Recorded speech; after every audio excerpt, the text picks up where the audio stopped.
Então, muito boa tarde a todos. Meu nome é Ana Testoni, eu sou enfermeira e teleconsultora do Serviço de Telesaúde em Santa Catarina. Hoje a gente propôs trazer um pouco a discussão sobre gestão de sala de vacinas. Como é um tema muito abrangente, né, a gente buscou trazer um apanhado geral e resumir para a discussão, né? Então, vamos começar.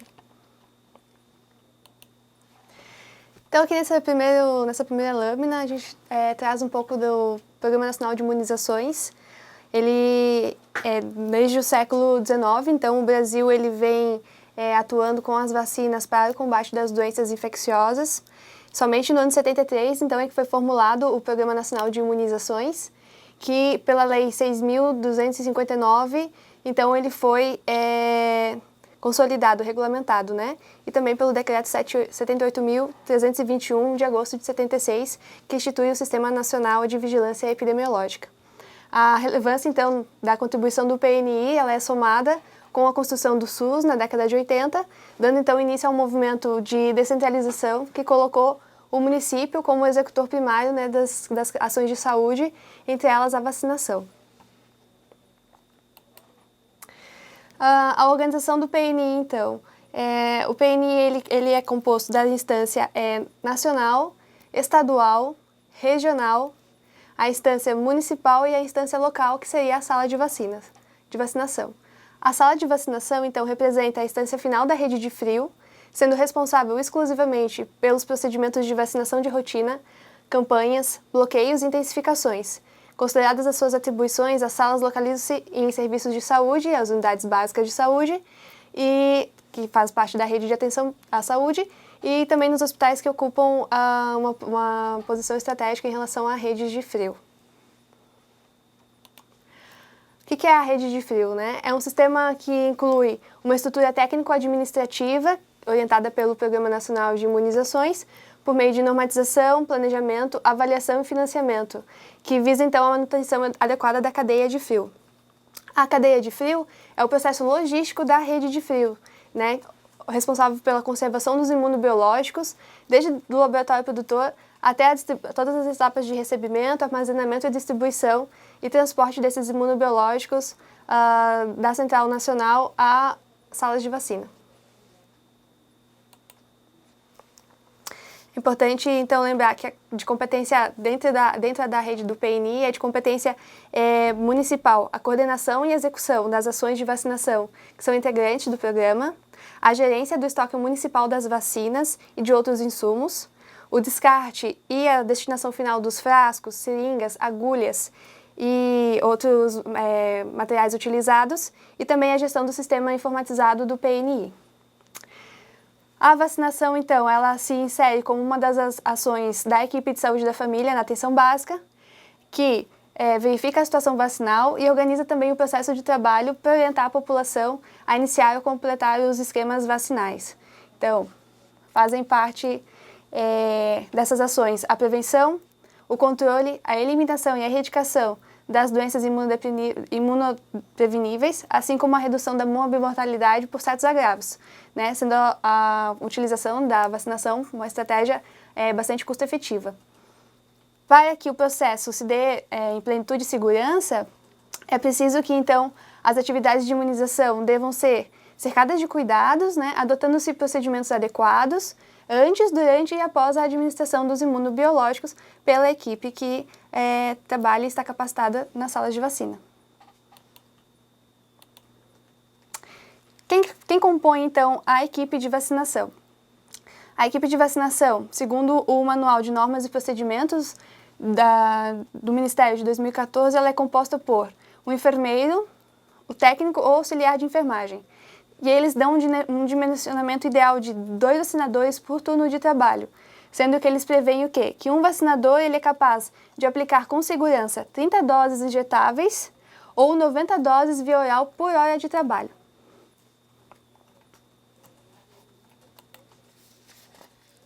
Então, o enfermeiro é o responsável pela supervisão e pelo monitoramento do trabalho da sala de vacinação e pela educação permanente da equipe que atua nessa sala.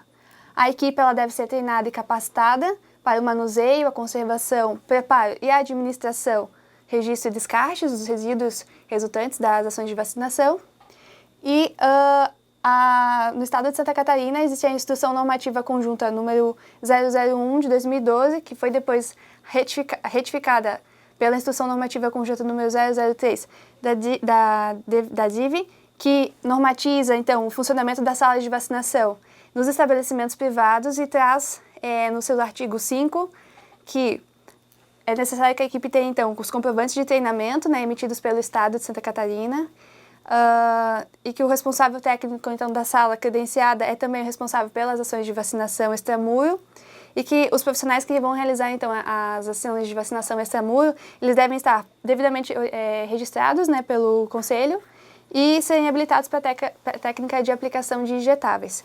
No caso do serviço público, a Secretaria Estadual de Saúde, ela oferta, então, ela determina que a capacitação ela é necessária para que a equipe realize ações de vacinação e são oferecidos 2 cursos por ano, né?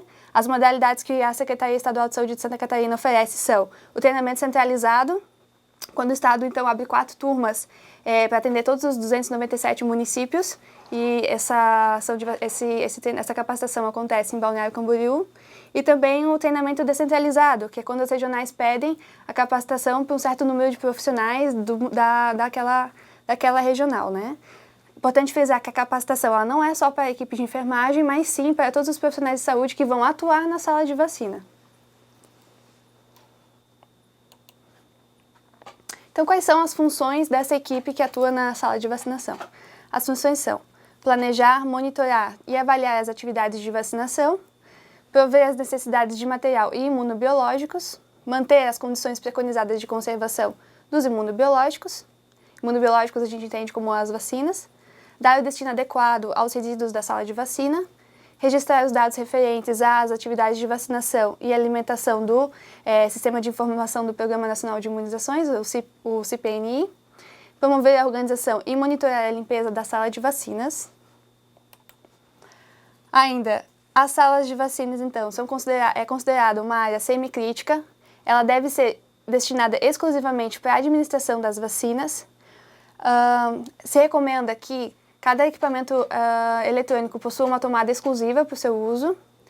Os equipamentos de refrigeração, então, eles devem ser utilizados exclusivamente para a conservação das vacinas e devem estar protegidos da incidência direta da luz solar.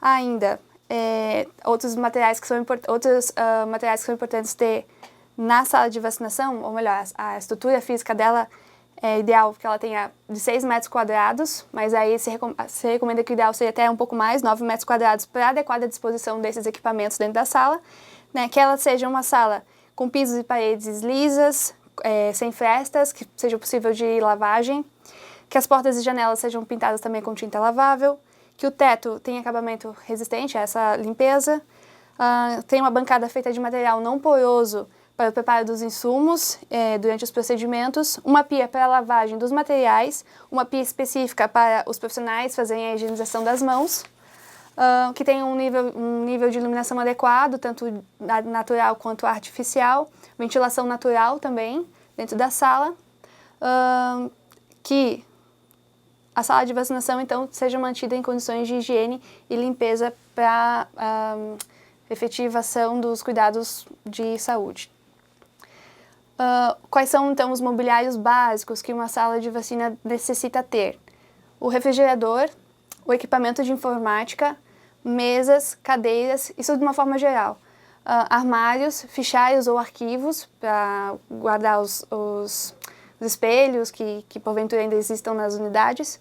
Um biombo para a administração do imunobiológico, uma maca fixa para que a pessoa possa se apoiar. Depósito com tampa e pedal para o lixo comum. Ainda, insumos básicos da sala de vacinação são a caixa coletora de material pérfuro cortante com suporte, instrumentos de medição de temperatura para os equipamentos de refrigeração e as caixas térmicas. As seringas, então, quais são as recomendadas? Seringas de plástico descartável de meio ml, 1 ml, 3 ml e 5 ml. Agulhas descartáveis, então, para uso intradérmico a 13 por 3,8, de uso subcutâneo a 3 por 13,8, a 13 por 4,5. Para uso intramuscular, então, a 20 por 5,5, a 25 por 6, a 25 por 7, a 25 por 8 e a 30 por 7. E para diluição, a 25 por 8 e a 30 por 8. Ainda sugere-se, né, isso no Manual de Normas e Procedimentos do Ministério, que a sala contém um recipiente plástico para ser colocado dentro da caixa térmica, com o objetivo de separar e proteger, então, os frascos de vacina que são abertos durante o uso, material de escritório. Os impressos e manuais técnicos, se recomenda que eles fiquem sempre à vista da equipe, espalhados pela sala de vacina, sejam grampeados em mural, quanto fixados de forma permanente, né? Com formulários para registro da vacina, registro diário de vacinas administradas, a consolidação mensal, o mapa de registro diário da temperatura do equipamento refrigerador, manual técnicos e operacionais, além de outros informes, né? Além das notas técnicas, o calendário de vacinação atualizado, que também constantemente sofre modificações. Falar um pouquinho, então, das variáveis determinantes no armazenamento das vacinas. Então, os imunobiológicos, aqui entendidos como as vacinas, eles são produtos termoláveis e ou fotossensíveis, ou seja, eles mudam as especificações conforme as variações de temperatura e também a incidência de luz sobre eles. Então, por isso, eles necessitam de um armazenamento adequado para preservar as características imunogênicas. Então, na sala de vacinação, todas as vacinas elas devem ser armazenadas entre mais 2 graus e mais 8 graus Celsius positivos, sendo ideal, então, que os imunobiológicos permaneçam numa temperatura de 5 graus Celsius positivos. Como eu já falei, então, a alteração de temperatura ela pode comprometer a potência imunogênica da vacina. Os termômetros, então, eles são utilizados para o monitoramento e controle da temperatura na rede de frio, em todas as instâncias e também na sala de vacina. E o PNI, então, o Programa Nacional de Imunizações, ele recomenda para equipamentos ou estruturas fixas os termômetros com registro contínuo de máxima e mínima, né, durante um determinado período de tempo.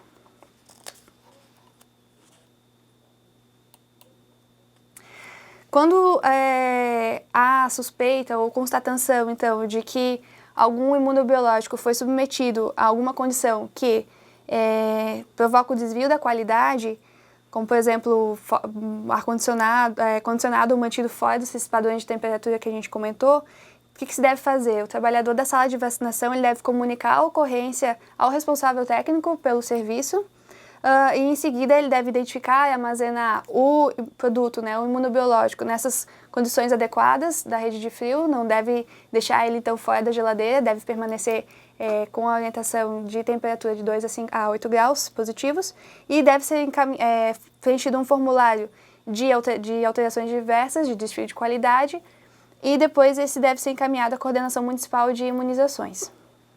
Aqui a gente traz umas figuras de exemplos de termômetros, instrumentos de medição de temperatura, dentre os quais a gente destaca o termômetro de infravermelho com mira laser, que é este primeiro com 18 graus Celsius, e o termômetro analógico de momento máxima e mínima, que é o recomendado para os refrigeradores na sala de vacina. Ainda então, quais são os instrumentos utilizados para a conservação dos imunobiológicos na temperatura adequada? Os recursos para monitoramento e controle, então, são as caixas térmicas e os equipamentos de refrigeração.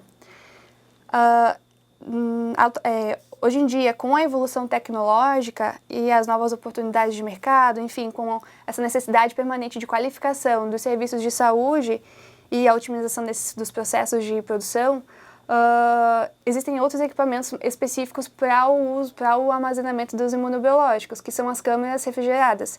Então, hoje em dia, os refrigeradores de uso doméstico, eles não são mais indicados para o armazenamento e conservação do imunobiológico. No Manual de Procedimentos para Vacinação do Ministério de 2014, eles recomendam que quem tem as vacinas em refrigeradores domésticos promova a substituição pelas câmeras refrigeradas. Mas a Secretaria de Estado não está fazendo esse tipo de cobrança. Apenas para quem for adquirir, então, já existem equipamentos mais adequados.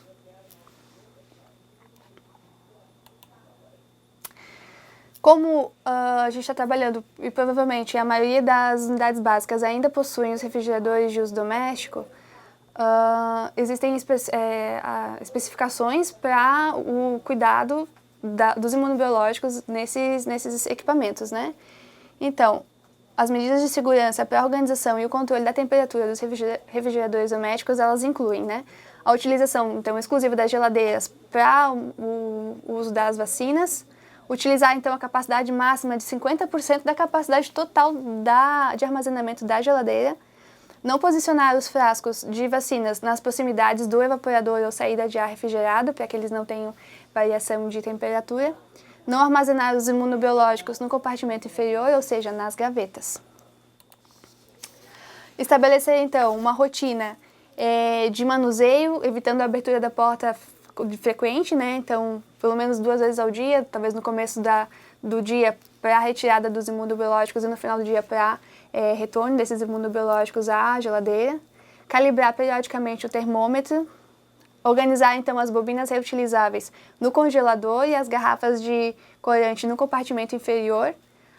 A leitura da temperatura da geladeira ela deve ser feita sempre na abertura e no último fechamento da porta, no dia. E estabelecer procedimentos, então, de análise diária e semanal das temperaturas para constante verificação dessa variação das temperaturas da geladeira.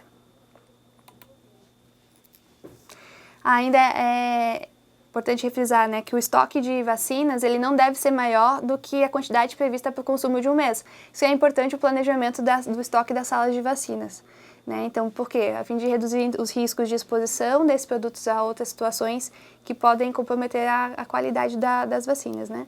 Produtos com validade mais curta devem ser colocados na frente, né, da geladeira, facilitando então o acesso e o uso desses produtos. Nas geladeiras domésticas, então, as vacinas devem ser organizadas por tipo, viral e bacteriana, e elas devem ser acondicionadas, então, na segunda e terceira prateleiras, né? Não se deve colocar as vacinas na primeira prateleira, não se deve colocar na primeira prateleira, e também, como eu já falei, não se deve colocar lá no interior das gavetas. Além dos refrigeradores domésticos, das câmeras refrigeradas que agora são indicadas para a manutenção das vacinas, porque elas têm maior precisão e ajuste de temperatura, outro instrumento utilizado para a conservação dos imunobiológicos são as caixas térmicas. As caixas térmicas, então, elas são do tipo poliuretano. Essas são as mais indicadas para o transporte dos imunobiológicos, porque elas têm maior durabilidade e resistência. Então, aqui na figura a gente tem exemplos dessas caixas. As caixas térmicas, então, na sala de vacinação se recomenda o uso da caixa com uma capacidade mínima de 12 litros. E alguns cuidados, então, com o uso da caixa térmica são colocar as bobinas reutilizáveis ambientadas nas laterais internas da caixa, posicionar o sensor do termômetro no centro da caixa, monitorando a temperatura até atingir o mínimo mais 1 grau positivo Celsius. Então, acomodar as vacinas no centro da caixa em recipientes plásticos para melhor identificação e organização. Monitorar continuamente a temperatura da caixa para ela não variar dos mais 2 a mais 8 graus. Trocar as bobinas reutilizáveis sempre que for necessário. Manter a caixa térmica, então, fora do alcance da luz solar direta e distante de fontes de calor. Depois que utilizar a caixa, retornar as bobinas para o congelamento. E sempre lavar e secar cuidadosamente as caixas, né, mantendo elas abertas até que elas estejam completamente secas e depois guardar elas abertas em um lugar ventilado. Nesse slide aqui vocês estão vendo as bobinas reutilizáveis. O que são as bobinas reutilizáveis? Elas são insumos importantes, então, para a conservação dos imunobiológicos nas caixas térmicas. Para a utilização da bobina reutilizável, o vacinador ele deve sempre certificar da temperatura da bobina antes de colocar ela na caixa térmica, né? Que ela tem que estar pelo menos a 0 graus Celsius. Cuidados com as bobinas. Então, as bobinas elas podem ser de celulose vegetal em concentração não tóxica. Elas têm geralmente esse celulose vegetal e água, ou então elas podem ser só de água. As que são preenchidas só por água, elas têm uma vantagem em relação às que têm celulose vegetal. Por quê?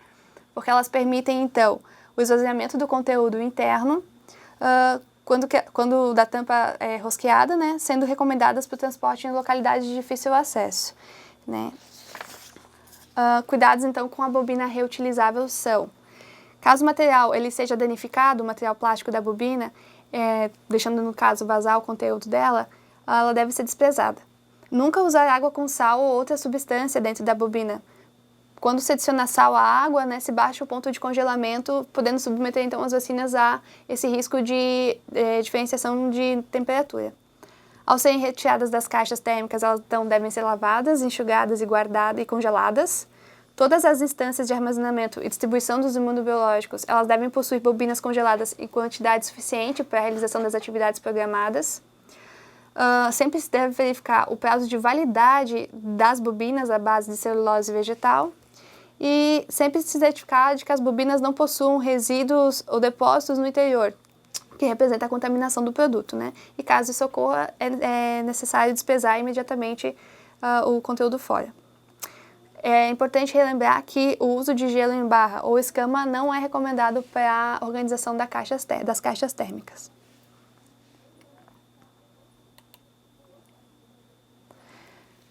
A gente está falando da gestão da sala de vacinas, então a ideia é trazer aqui quais são os procedimentos para o início do trabalho diário que a equipe de vacinação deve realizar em relação à organização do trabalho.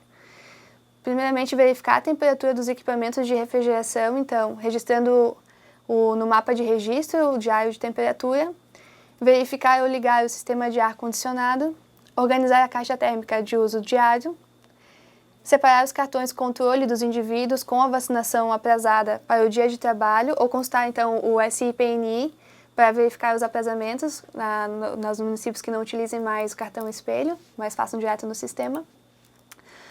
Retirar as vacinas, então, do equipamento de refrigeração e separar os diluentes correspondentes na quantidade necessária ao consumo na jornada de trabalho, né? Então, considerando os agendamentos previstos para o dia e a demanda espontânea. Organização, então, das vacinas e diluentes na caixa térmica, já com a temperatura recomendada. Atentar sempre para o prazo de utilização após a abertura do frasco para as apresentações em multidose. Organizar sempre sobre a mesa de trabalho os impressos e os materiais de escritórios que serão utilizados, né? Os formulários de evento adverso, no caso, os cartões espelhos. Já no momento de encerramento da sala de vacina, ou seja, no final do dia, o que é interessante, né, recomendado se realizar? Conferir, então, o boletim diário das doses de vacinas que foram administradas no dia, retirar as vacinas da caixa térmica de uso diário, então, identificando os frascos multidose, quais a quantidade de doses que podem ser utilizadas no dia seguinte, né, observando o prazo de validade sempre, e daí guardando eles novamente no refrigerador. Retirar as bobinas reutilizáveis da caixa térmica, procedendo sempre à limpeza, acondicionamento no evaporador e acondicionar essas bobinas no evaporador do equipamento de refrigeração ou então no freezer da geladeira. Desprezar estão os frascos de vacina multidose que ultrapassaram o prazo de validade após a abertura, bem como os frascos com rótulo danificado. Para o encerramento ainda do dia de trabalho na sala de vacina, outros procedimentos que são recomendados registrar o número de doses que foram desprezadas no formulário padronizado de registro, para subsidiar a avaliação do movimento e das perdas desses imunobiológicos, verificar sempre e anotar a temperatura do equipamento de refrigeração nos mapas de temperatura de controle diário e realizar, então, a limpeza da caixa térmica, deixando-a seca e aberta. Ainda, é importante que a equipe verifique a lista de faltosos, ou seja, as pessoas que foram agendadas para aquele dia e que não compareceram à unidade básica. Separar, então, o cartão controle com a finalidade de organizar uma busca ativa a esses faltosos. Certificar de que os equipamentos de refrigeração eles estão funcionando devidamente. Desligar os condicionadores de ar e deixar sempre a sala limpa e em ordem para o próximo dia de trabalho. Procedimentos para encerrar o trabalho mensal. No final do mês, é importante que a equipe consolide os dados registrados no boletim diário, transferindo os dados para o boletim mensal de doses aplicadas. Avalie, então, e calcule o percentual de utilização e perda, tanto física quanto técnica, dos imunobiológicos. A física, então, é quando, por exemplo, os frascos eles não foram abertos e, por algum motivo, eles estão danificados ou vencidos. E a técnica é quando são abertos os frascos, mas existe algum tipo de perda por erro de técnica de procedimento. Monitorar a avaliação da vacinação, então a taxa de abandono, a cobertura vacinal, os eventos adversos, a inconsistência ou erros de registro no sistema, entre outras atividades. Revisar sempre o arquivo com a informação individual de vacinados para estabelecer, então, uma busca ativa dos faltosos. Agora a gente vai falar um pouquinho do gerenciamento dos resíduos que são resultantes das atividades de vacinação. Então, o gerenciamento dos resíduos, eles devem estar em conformidade com as definições estabelecidas na RDC da Anvisa 306, de 7 de dezembro de 2004, e também com a resolução da RDC, com a resolução do CONAMA, número 358, de 29 de abril de 2005. A resolução 306 da Anvisa, ela versa sobre o regulamento técnico para o gerenciamento dos resíduos dos serviços de saúde, enquanto que a resolução do CONAMA número 358, de 29 de abril de 2005, dispõe sobre o tratamento e disposição final dos serviços de saúde. Então, é de responsabilidade do trabalhador da sala de vacinação realizar a segregação, acondicionamento e identificação dos resíduos, né? Então, de acordo com a RDC número 360, definem-se como geradores de resíduos de serviços de saúde todos aqueles relacionados com atendimento à saúde humana ou animal, inclusive de assistência domiciliar ou de campo de trabalho. Aí a resolução do CONAMA, a 358 do CONAMA, ela traz a classificação desses resíduos em categorias A, B, C, D e E. Os resíduos, então, de vacinação, eles são classificados... os classificados no grupo A1 são aqueles resultantes de administração de imunobiológicos que contêm na formulação resíduos com micro-organismos vivos atenuados. Então, incluindo aí os frascos de vacina com expiração do prazo de validade, os vazios com o resto do produto e também o conteúdo inutilizado. Então, esses frascos, esses resíduos, eles devem ser submetidos a tratamento antes da disposição final. A inativação, então, dos resíduos infectantes ocorre por autoclavagem, né, durante 15 minutos, a uma temperatura de 121 a 127 graus Celsius. Então, depois que é feita a autoclavagem dos imunobiológicos, das seringas contendo as vacinas que foram utilizadas, eles podem daí ser acondicionados segundo a classificação do grupo D e despejados com lixo hospitalar. O grupo D são os outros resíduos utilizados, como o papel comum, que não contenham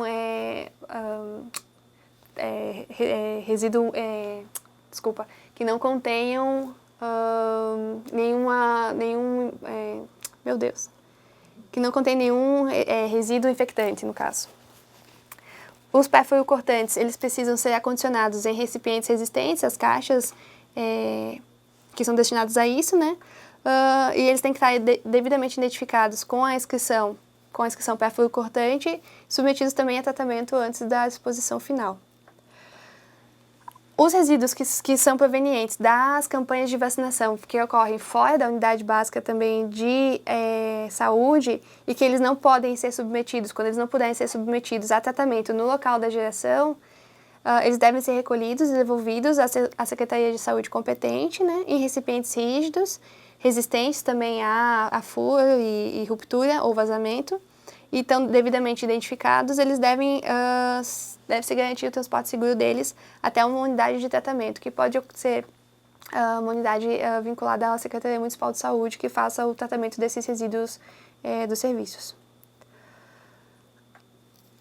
Importante falar da limpeza da sala de vacina. A limpeza da sala de vacina, existem duas classificações, tanto a limpeza concorrente, quando é realizada a limpeza diária, digamos assim, das salas, e que se recomenda que ela seja realizada pelo menos duas vezes ao dia em horários pré-estabelecidos. E a limpeza terminal, que é uma limpeza mais completa, inclui a lavagem das paredes, todas as estruturas internas e externas, verticais e horizontais. Essa limpeza terminal, recomenda-se que ela seja realizada a cada 15 dias, mas também ela pode, em conversa com a secretaria, eles também recomendo, pode ser mensal, por exemplo, o planejamento dessa limpeza terminal. Isso vai variar de acordo com o procedimento operacional padrão, os POPs, que cada unidade de saúde preconizar. E, finalmente, a gente chega nos sistemas de informação. Os sistemas de informação, inicialmente, em 1994, foi desenvolvido o Sistema de Informação da Avaliação do Programa de Imunizações, que era o CIAPI, que foi amplamente divulgado até 1998. E mais tarde foi, então, desenvolvido o Sistema de Informação do Programa Nacional de Imunização, que é o SIPNI. O SIPNI, o que ele faz? Ele agrega todos esses outros sistemas de informação que até então eram separados. Ele agrega o Sistema de Informação da Avaliação do Programa então, de Imunização em Ambiente Web, que é o AppWeb. Ele também integra o Sistema de Informação sobre o Estoque e Distribuição dos Imunobiológicos, o Sistema de Informação de Eventos Adversos pós-vacinação, o Sistema de Informação de Apuração dos Imunobiológicos utilizados e o Sistema de Informação dos Centros de Referência para Imunobiológicos Especiais, que é o SICRI. Então, novamente, ele congrega em uma base as informações coletadas desses outros diversos subsistemas citados, e ele possui como possibilidades, então, né, o registro do vacinado, o movimento de imunobiológicos, os eventos, a inserção dos eventos adversos pós-vacinação, a produção de relatórios, né? Então, é possível com o SIPNI, hoje em dia, registrar os dados dos vacinados das estratégias de vacina, de rotina, nas campanhas, quando ocorre intensificação vacinal. Permite ainda a identificação dos vacinados das suas procedências, possibilita, então, o registro de vacinação também do CRI, que são os Centros de Referência de Imunobiológicos Especiais, além de identificar a possibilidade de identificar os grupos populacionais específicos para campanhas, para ações específicas na população, né, como os faltosos. Ainda ele permite o movimento de imunobiológicos, então, monitorar, desde a sala de vacina até a instância nacional, o total de doses utilizadas, que são os frascos abertos, e aplicadas, as perdas físicas, as doses perdidas em frascos fechados, novamente, né, e as perdas técnicas em frascos abertos que não foram aplicadas, além dos gastos financeiros. Ele ainda permite registrar eventos adversos, né, após a ocorrência da vacinação, por tipo de imunobiológico, segundo a gravidade e o tipo do evento suposto. E permite ainda, para planejamento da equipe, a emissão de vários relatórios, né, que consolidam então os registros desse sistema, como, por exemplo, as taxas de abandono, a lista de vacinado por tipo de vacina, as coberturas vacinais, os atrasamentos, os faltosos, os esquemas vacinais incompletos. Então, hoje, o SIPNI, ele congrega todos esses subsistemas e ele favorece o planejamento da equipe em relação à busca ativa dos faltosos, enfim, ao uso de imunobiológicos, às perdas de imunobiológicos por mês.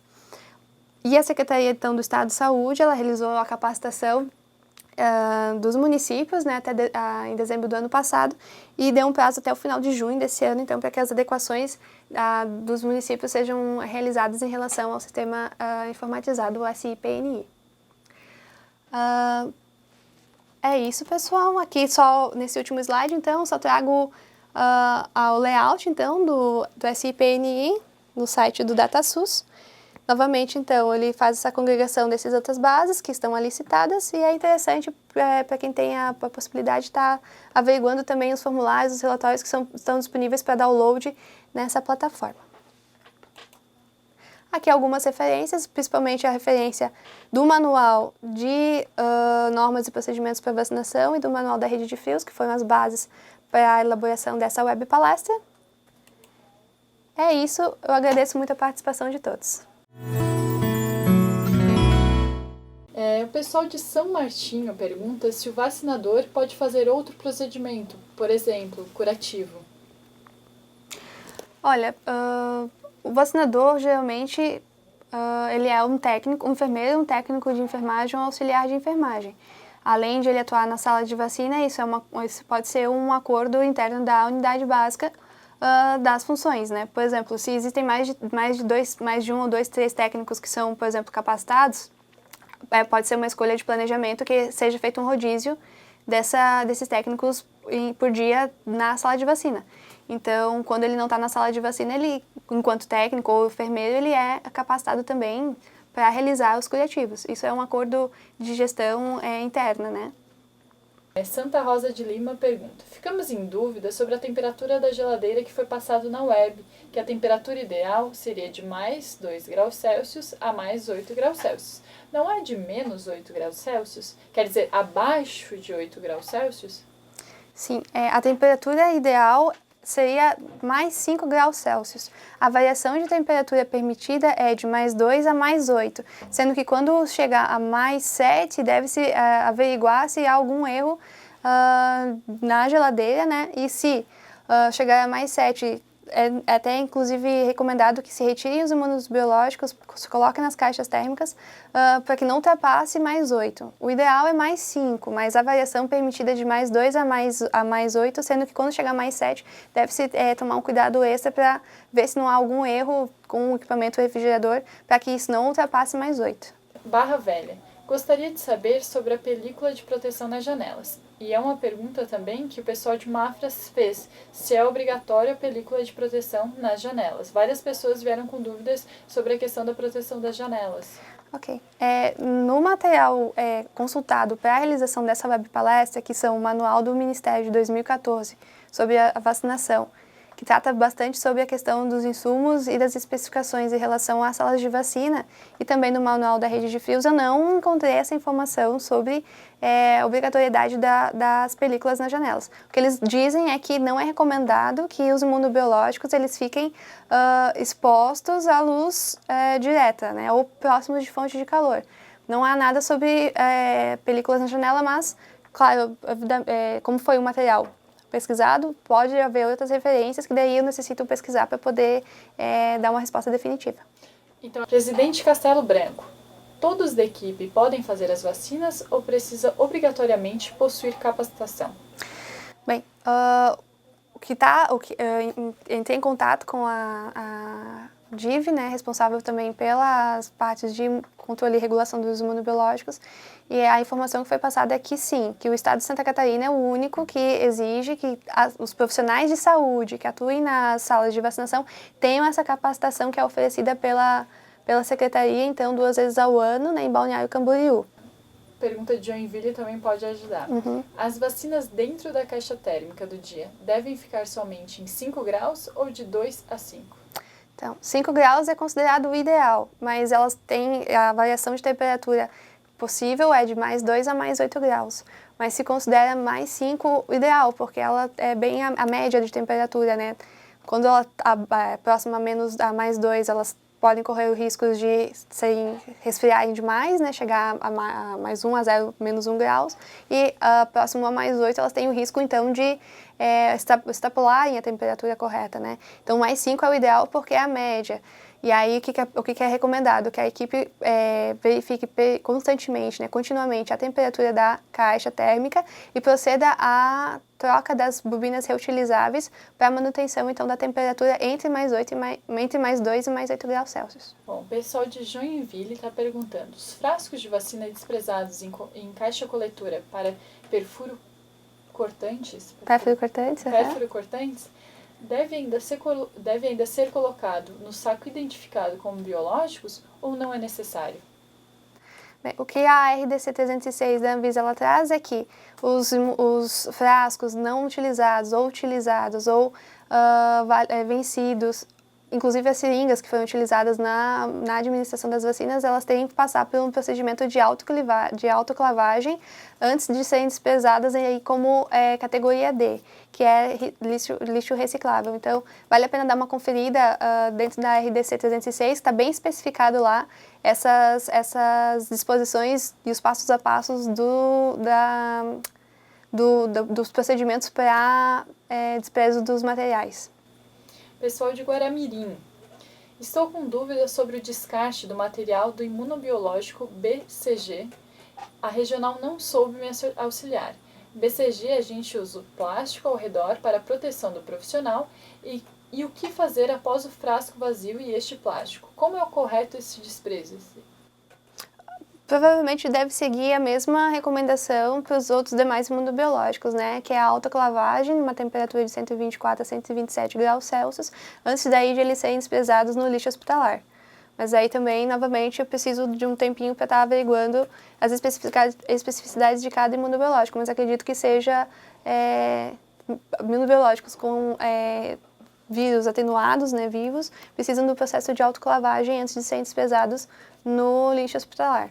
Pessoal de Mafra. Nossa sala de vacina possui a câmara fria Indrel, o qual o manual diz que pode ser aberta até 300 vezes no dia sem dar problemas na vacina. Até comunicaram que não seria necessário fazer a caixa externa. Queremos saber se seguimos o manual do Ministério ou se seguimos o manual do equipamento. No manual do Ministério está lá que devem ser seguidas também as especificações dos equipamentos que são adquiridos do fabricante do equipamento, né? Eu não tenho conhecimento dessa câmera fria. Essa câmera fria ideal provavelmente deve ser a câmera recomendada. Elas são câmeras que são mais... por que elas são recomendadas? Porque elas têm maior resistência à variabilidade de temperatura. Até se diz que na câmera não necessita ter à disposição dos imunobiológicos. Eles podem ser feitos de forma mais geral, por conta que a temperatura não varia. Agora, provavelmente por conta disso, deve ter a recomendação de 300 vezes ao dia. Mas no manual, no manual do Ministério não diz que se deve seguir também as especificações do manual do produtor do equipamento. Aí seria uma questão de também estar averiguando, né, esse equipamento. Eu não conheço essa Indrel, então não teria como responder com garantia 100% que pode ser aberto 300 vezes mesmo. E o pessoal de Passagem, da unidade de Passagem em Tubarão, pergunta se haverá mudanças com a capela, que é o termômetro analógico. O termômetro analógico continua sendo citado no manual de vacinação do Ministério, né? Ele é utilizado para conferência também da temperatura da sala quanto da geladeira, mas o recomendado é que seja utilizado o termômetro de medição contínua de variação máxima e mínima. Ok. A gente tem mais uma pergunta aqui, do pessoal de Mafra. Ela pergunta se, quanto aos frascos vazios, deve-se saber se a empresa que recolhe o lixo contaminado realiza a autoclavagem ou se eles realizam, não é necessário a equipe da ESF fazer? Bem, a questão do destinamento do resíduo, ele também perpassa pelo... Ele é uma atribuição de responsabilidade municipal, também perpassa pela protocolização protocolos de operacionalização padrão da unidade. Então, se tem conhecimento de que é estipulado pelo município que uma empresa vai fazer a destinação correta dos resíduos, ou seja, vai pegar aquele material, vai fazer a autoclavagem, vai fazer o resto da destinação, a equipe não precisa fazer. Mas aí é de acordo com cada contrato municipal, né? Varia de contrato, varia se o município tem isso estabelecido ou não. Se a empresa que pega os resíduos não faz a autoclavagem, a equipe tem que fazer.